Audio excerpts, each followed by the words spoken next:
Dans ce quatrième tuto, il est question de la carte d'identité du verbe latin. Comme nous l'avons vu précédemment, un verbe en latin est cité dans le vocabulaire sous 2 ou 4 formes avec une première forme terminée par RE.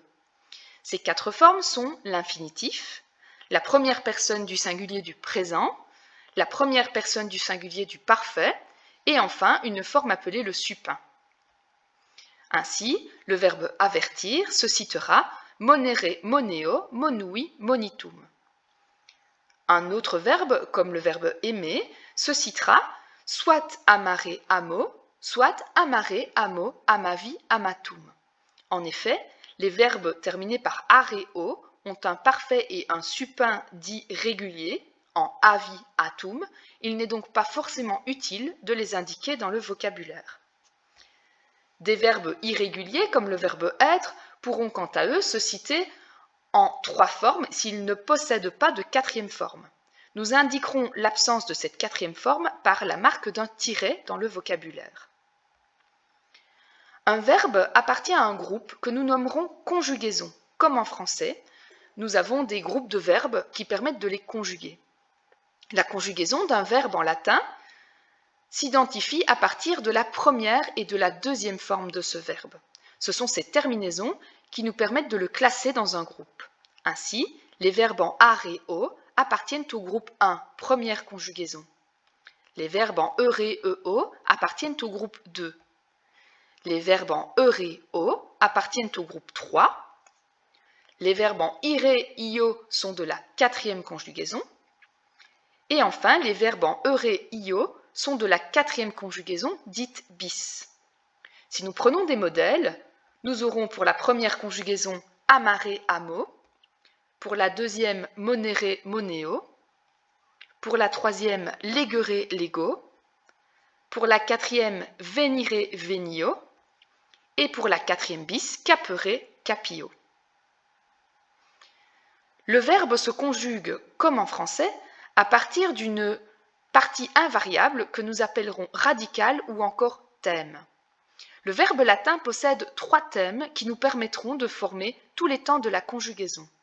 Le thème 1 du verbe, que nous appellerons th1 en abrégé, est issu des 2 premières formes du verbe qui nous ont permis au préalable de trouver son groupe. Ainsi, les verbes en ar et o ont un thème qui termine par a.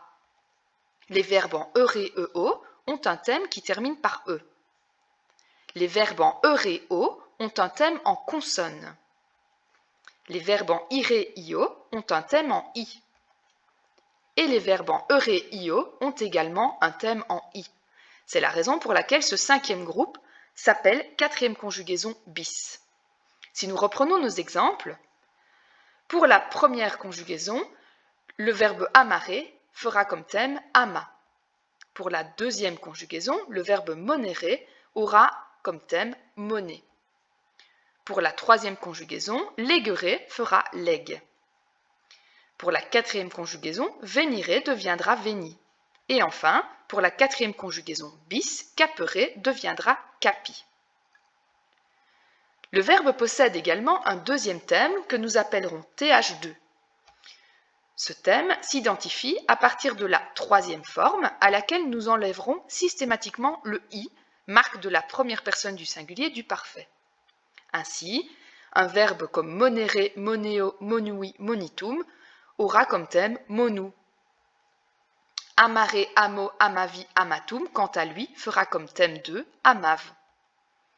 Et encore, esse, sum, fui aura comme thème 2 fou. Le thème 3 du verbe sera, lui, issu de la quatrième forme, à laquelle nous enlèverons la marque Ainsi, monere, moneo, monui, monitum aura comme thème 3 monite. Amare, amo, amavi, amatum aura comme thème 3 amat. Esse, sum, fui, quant à lui, n'aura pas de thème 3. Bonne mémorisation!